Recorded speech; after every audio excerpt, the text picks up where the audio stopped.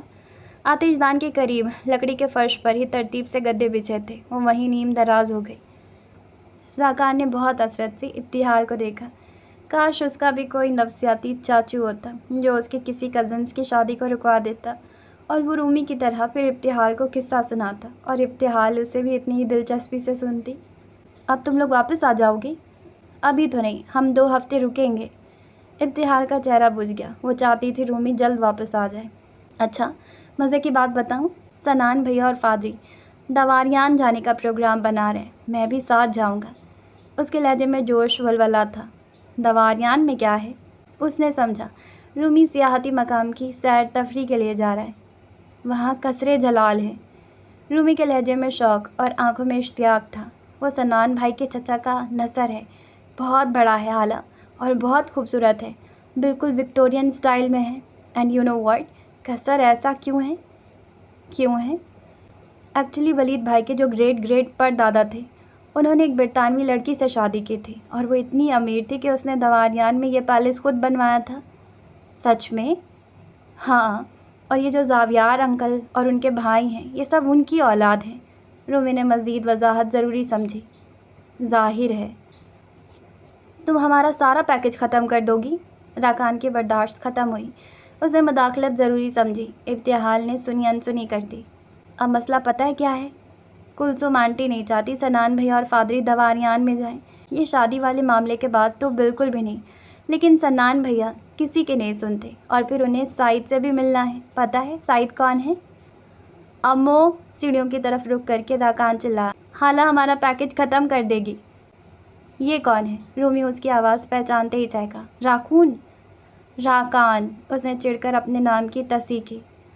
اچھا، ایک اور بات، وہ سارا گردیزی جس کا پرائز گفٹ لسٹ میں پہلا نام آیا تھا، اس نے ابھی تک اپنا گفٹ دکھایا ہی نہیں، حالانکہ اس نے اتنا شور ڈالا ہوا تھا کہ ان باکسنگ کی ریل بنائے گی اور پکس دکھائے گی، مگر کچھ بھی نہیں کیا۔ اور باقیوں کو کیا ملا؟ شاہ بلوت، ابتحال نے سوالیہ ابرو اٹھائی۔ اوک ٹری، اس کے مجسمے یا شاید ڈیکوریشن پیس ٹائپ کچھ تھا، اور بالکل ویسا ہی جیسے اس نے ناول میں لکھا ہے، بہت پیارا لگ رہا تھا۔ ونرز کہہ رہے تھے کوالٹی بہت زبردست ہے، درخت بالکل اصلی لگ رہا تھا۔ اچھا، ابتحال نے سر ہلایا۔ سو تاشا جی نے بقیہ 4 جیتنے والوں کے لیے شاہ بلوچ چنا تھا۔ اس نے ایک پل کے لیے کچھ سوچا، اسی لمحے ویڈیو کال ڈسکنیکٹ ہو گئی۔ اب نیٹ کے سگنلز نہیں آ رہے تھے۔ ابتحال بدمزہ ہوئی، البتہ راکان کی خوشی دیکھنے لائق تھی۔ راکان کی ناراضی امو جان کے ساتھ جلد ہی ختم ہو گئی۔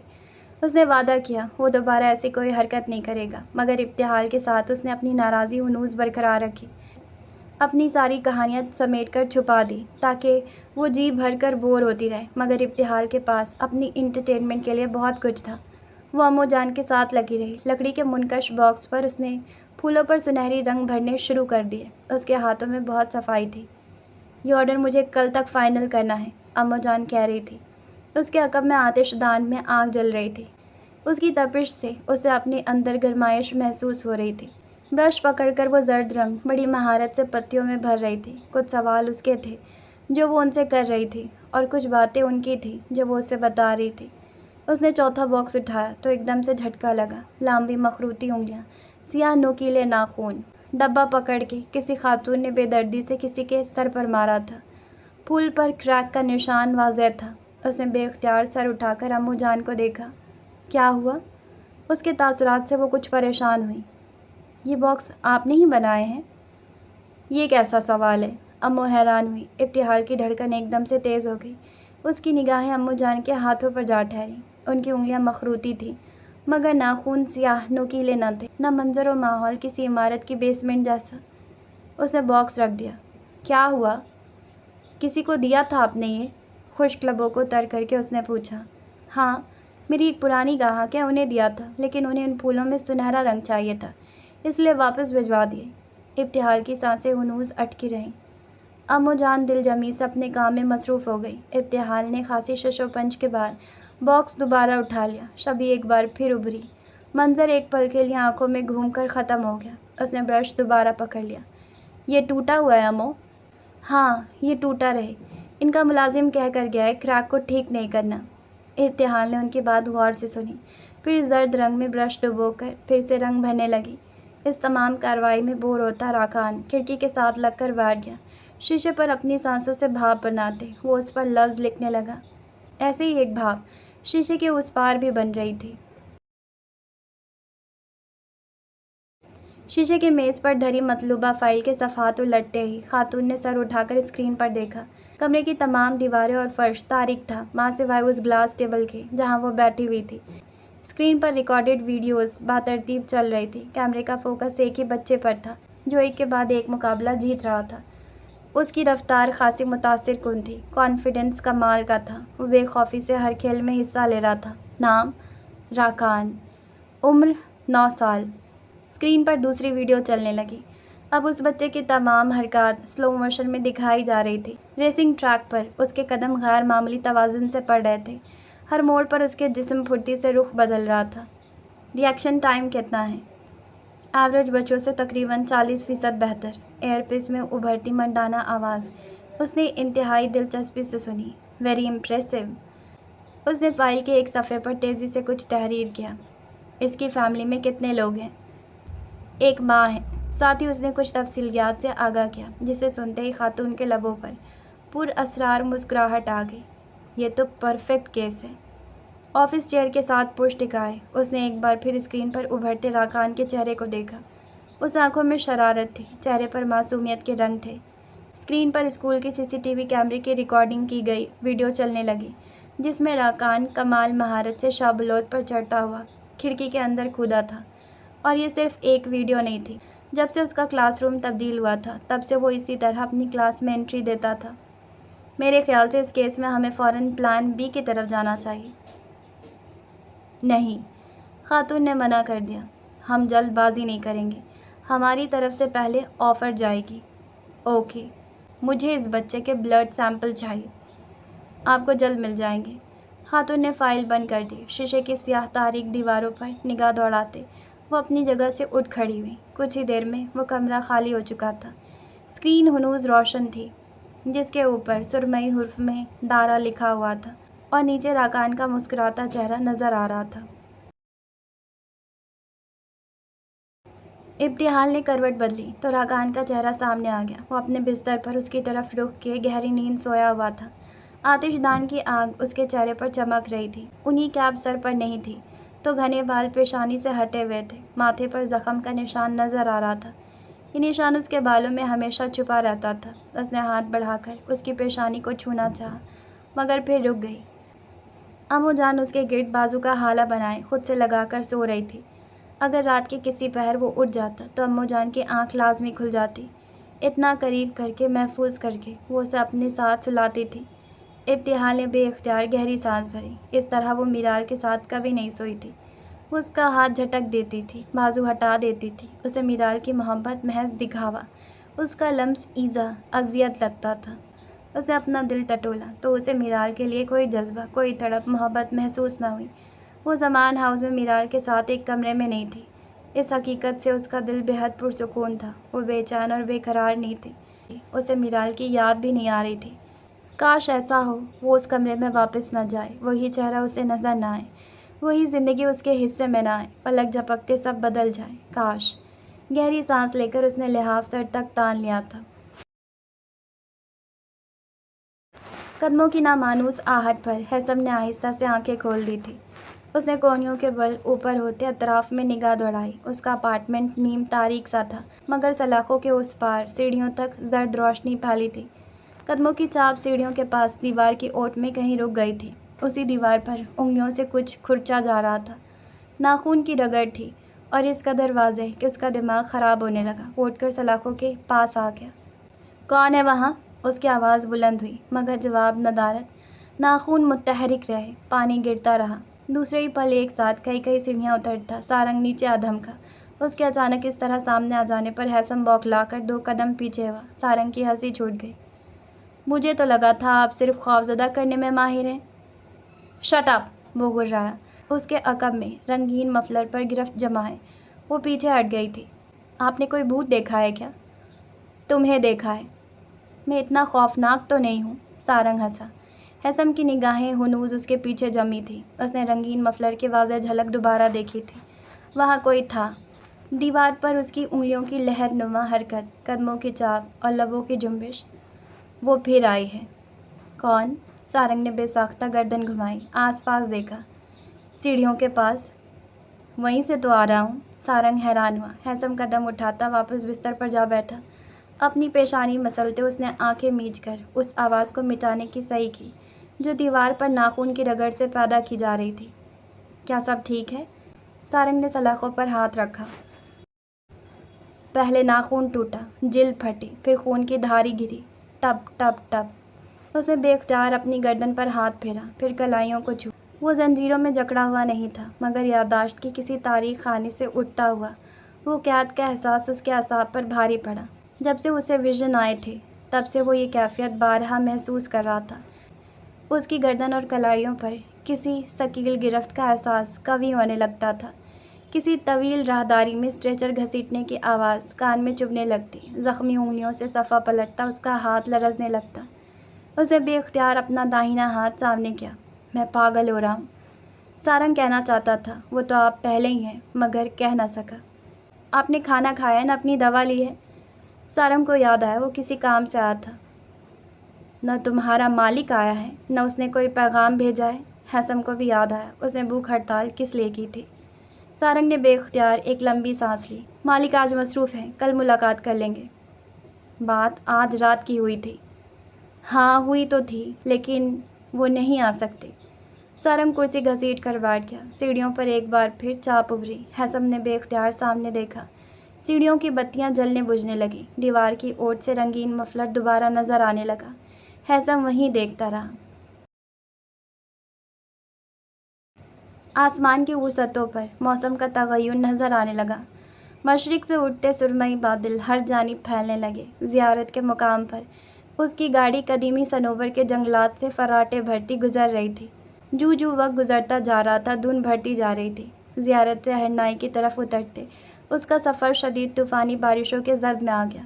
پہاڑوں سے لپٹی ہوئی دھند میں نگاہ چند گز تک محدود ہو چکی تھی۔ اس نے رفتار نہ صرف کم کر لی بلکہ مگر پہلے سے زیادہ محتاط ہو کر ڈرائیونگ کرنے لگا۔ اس کا موبائل مسلسل بج رہا تھا۔ دلربا میسج بھیج رہی تھی۔ اس کے پاس لائیو لوکیشن موجود تھی اور وہ خراب موسم کے باعث اس کے لیے فکر مند ہو رہی تھی۔ وہ چاہتی تھی شاذل گاڑی روک کر بارش رکنے کا انتظار کر لے۔ ہرنائی شاہراہ کی ایک جانب بلند کٹے ہوئے سنگلاخ چٹان اور دوسری جانب مسلسل ڈھلوان تھا۔ تیز موڑ اور گہری کھائیاں جن کے نیچے بارشوں سے ابلتا ہوا پہاڑی نالا پتھروں سے ٹکراتا شور مچا رہا تھا۔ دلربا نے دوبارہ کال کی۔ خراب موسم ہے، گاڑی روک دو۔ وہ ناخن کو کترتی اپنے کمرے میں مضطرب سی ٹہل رہی تھی۔ کیا ہو گیا دلربا؟ راستہ مشکل ہے لیکن اتنا بھی نہیں کہ گاڑی یہیں روک دوں۔ بہت تیز بارش ہو رہی ہے۔ یہ بھی آپ کا ہی فرمان تھا کہ آج کے ہی دن آؤں۔ مجھے موسم کا علم ہوتا تو نہ کہتی۔ صفائی سے جھوٹ بولتے۔ اس نے بند دروازے کو دیکھا۔ اس کے تاثرات میں سرد مہری آ چکی تھی۔ دوسرے موبائل پر فیضان نے میسج بھیجا تھا۔ وہ چاہتا تھا شاذل کی گاڑی وہیں کہیں روک دے۔ دلربا نے ایک گہری سانس بھری۔ شاذل، مجھے تم سے کچھ کہنا ہے۔ کیا کہنا ہے؟ دلربا نے منتشر خیالات کو یکجا کر لیا۔ تم گاڑی روک کر میری بات سنو۔ میں ایسے بھی سن سکتا ہوں۔ شاذل، اس کی آواز کٹنے لگی۔ کال ڈسکنیکٹ ہو گئی۔ شاذل نے دوبارہ کال کی مگر سگنلز نہیں تھے۔ اس نے کچھ محتاط ہو کر گاڑی کی رفتار قدرے کم کر دی۔ ڈیش بورڈ پر نیویگیشن اسکرین روشن ہوئی۔ ہرنائی محض 12 کلومیٹر کی دوری پر تھا۔ مسلسل کئی گھنٹوں سے اس کے تعاقب میں دوڑتی لینڈ کروزر کی ہیڈ لائٹس اندھیرے میں روشن ہوئیں۔ مقام کا تعین کرتے ایکسیلریٹر پر دباؤ بڑھا دیا گیا۔ انجن گرجا۔ لینڈ کروزر تیزی سے اس کے قریب آنے لگی۔ سامنے ایک خطرناک موڑ تھا جس کے ساتھ حفاظتی اسٹیل ریلنگ لگائی گئی تھی۔ شاذل نے احتیاط سے اسٹیئرنگ موڑا اور عین اسی لمحے گاڑی کو پیچھے سے زوردار ٹکر لگی۔ شاذل بھونچکا رہ گیا۔ گاڑی بری طرح سے ہل گئی۔ اس کے ہاتھوں سے اسٹیئرنگ پھسلتے پھسلتے بچا۔ دوسری ٹکر پہلے سے زیادہ شدید ہوئی۔ اس نے اپنے حواس یکجا کر کے پھرتی سے بے قابو ہوتی گاڑی کو کنٹرول کرنے کی جستجو میں بریک پر پاؤں رکھا۔ اپنی زندگی بچانے کی وہ کوشش اس کی آخری ثابت ہوئی۔ پیچھے سے پڑنے والی تیسری ضرب نے گاڑی کا توازن مکمل بگاڑ دیا۔ شاذل کبیر کا وجود گویا خلا میں معلق ہوا۔